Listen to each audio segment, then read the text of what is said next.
Sekreto nga dili mo dako inyong tiyan. Dala lang mo og gamay nga balunan. Trust me.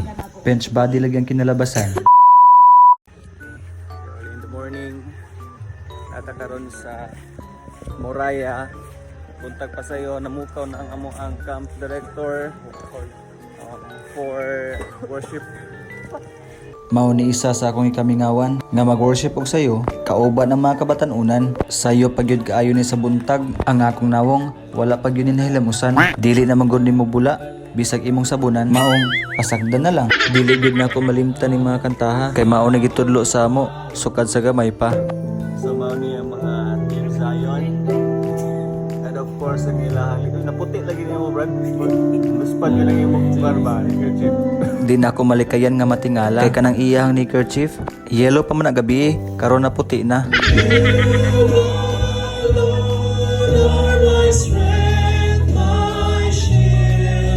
Tinuod gyud ang mensahe sa kanta nga wala gyud laing tinuod nga kusog ug taming kundi ang Ginoo ra. Maunghugtan gyud nato ang pagsalig sa iyaha bisan pa man usulayan ta.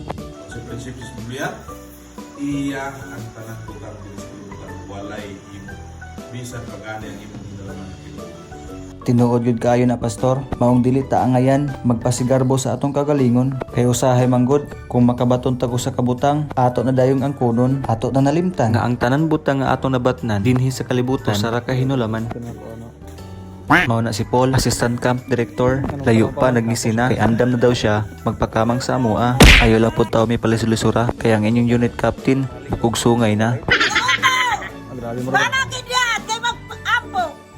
Haya-haya ning kinabuhi kay pagtingkaon tawgon ra. Maong salamat jud kaayo sa inyo ha sa inyong pagsuporta dinhi lang sa kutaman. Amping mo kanunay. Bye-bye.